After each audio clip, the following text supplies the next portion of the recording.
Let's welcome Andrew onto the program. Andrew, good morning. Nice to see you.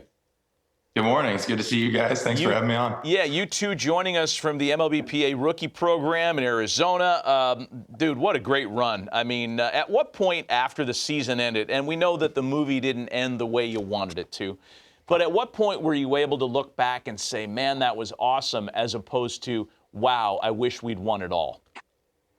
Yeah, I think that time is still going on today. I actually walked into the spring training facility the other day, and they're greeting you is like a big old picture of us winning the NLCS, and so I think that alone was just like, man, like that really happened. And I don't think there's going to really be a day where everything hits, or I'm able to truly appreciate everything that went on.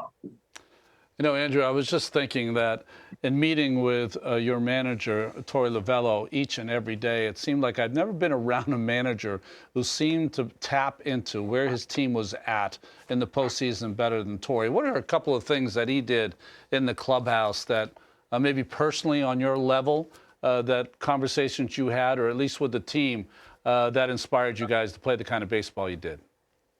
Yeah, first off, I don't think you can pick a greater leader than what we have with Torey. Just a grade A human being. And I think for us, just like the confidence that we all had in each other and that he had in us and every player from top to bottom. I don't think that we really ever saw ourselves as the underdogs going through it. I think there's obviously like the fact of the matter just in terms of like how much money are certain teams spending and stuff like that. But like if you just went through the clubhouse, you would never catch the vibe that we were the underdogs throughout the whole thing. Just fearless leader, I think, is the best way to explain him. And then we had a bunch of guys that just kind of bought in. And I personally think that a good team can outplay some skill at times. That's an interesting thought. Yeah. I mean, your journey, and for folks that aren't familiar with it, is one of like stick-to-itiveness and hard work. And you get to pitch in those high-level situations as a rookie at the age of 26. You come out of Indiana, a couple of years in the minors, you kick around, you have Tommy John surgery. In your words, give us the thumbnail sketch. How difficult was that coming back? Were there moments of self-doubt? I think when you're away from the game, for like a couple of years, like I was, I think you're itching, so bad to get back that like it helps you do the extra thing. You want to come back and you want to have success and you want to be able to make an impact wherever you are.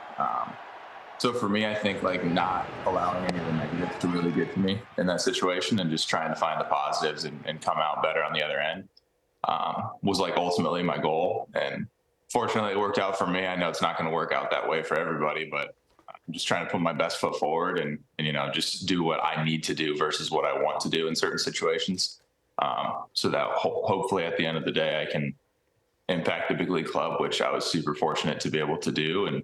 And for Hayes to give me the opportunity to come up and do it, kind of when we were in the middle of war up there, it was super special for sure. We have some video we want you to comment on in a moment, but JP Morosi is with us as well, almost in absentia. But anytime there's any Midwest story that happens on our program, JP has license to jump in as he wants. JP, take it away.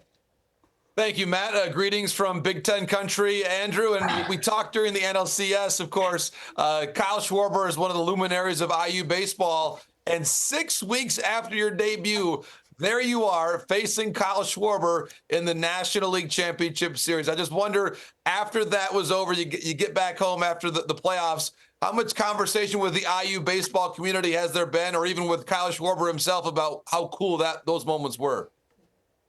Yeah, it was cool. I mean, it was just full circle. I remember, he probably doesn't remember, but I remember one of my first visits there. I was introduced to him and then another one of the players that were supposed to be pretty good. So it was just kind of crazy, like looking at what just happened. And, I think it was maybe the second time that I faced him is like, it really truly felt like, like this is a super, super cool moment. I think the first one was just so like competitor mode. And I think for whatever reason, the second one, I kind of, thought about the IU versus IU aspect, and it was a super cool experience to be a part of for sure. You're lucky enough that you are blessed with a pitching coach in Brent Strom, and your postseason appearances, some went smoothly, a couple did not go that smoothly. What did you discuss with Brent in between those games that made it maybe a little easier for you to be successful? Yeah, it was cool. It was a lot of people, right? Like it was, the 2 or 3 pitching guys we've got. It was other players between, just like, hey man, like, you've done great so far. We're gonna need you again to win some games. Keep your head up. Keep the confidence.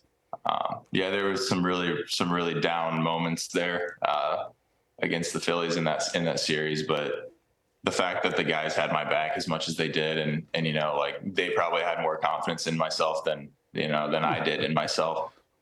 That meant a lot, and just kind of getting back on the horse and just getting back after what I've been doing all year, and just, it's cliche, but just like trust the process and know that like it's still in there. You just had a couple bad games. So you're at the MLBPA rookie program now. It's happening through the weekend. Lay out the rest of your offseason. I mean, we've all talked about that great spring training facility that the Diamondbacks have. It's like a celebrity rehab spa, for God's sakes. It's the most beautiful place. Do you spend as much time as humanly possible there as any of us would?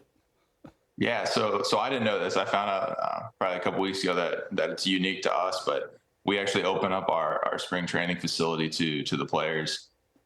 So I actually got out here like right before the start of the new year, and I've been trying to get out there and just be around the guys, I think, and just continue to form relationships and continue to like learn how to communicate better. For me, I wasn't able to get into like the big league camp last year. I went over and backed up a lot of the games, so I was able to interact a little bit, but to just trying to maximize the amount of time that I can, spend around the people that matter, and spend time around, people that are going to help me get better.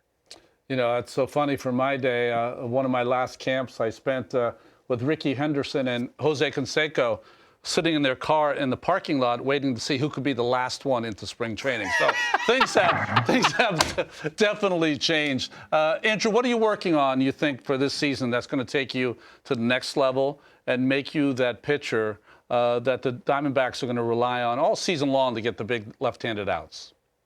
Yeah, for me, I think at the end of being a 2-pitch guy, I think you just get somewhat predictable. So just adding a pitch here or there just to try and, switch things up and give guys a different look versus just the 2 pitches that I've been throwing. For me, I've always been, I've always failed whenever I haven't been able to command the zone very well. So that's obviously a pretty big priority for me moving forward. But yeah, it's one of those things, like if it's not broke, don't fix it kind of thing. So just trying to stick to my strengths and, just continue to hopefully improve upon those strengths and make those better and better every day. And then, like I said, add a little bit here and there if I can, just to make those strengths a little bit better. Got a little bit of a Jason Bourne thing going. I'm not going to lie right now, Andrew, with the cap, and you look like you could be pulling a bank job in Boston right now. Way to go, dude. We love watching you pitch in the postseason. Happy for your success. Enjoy the rest of your offseason. Thanks so much for taking some time with us on Hot Stove.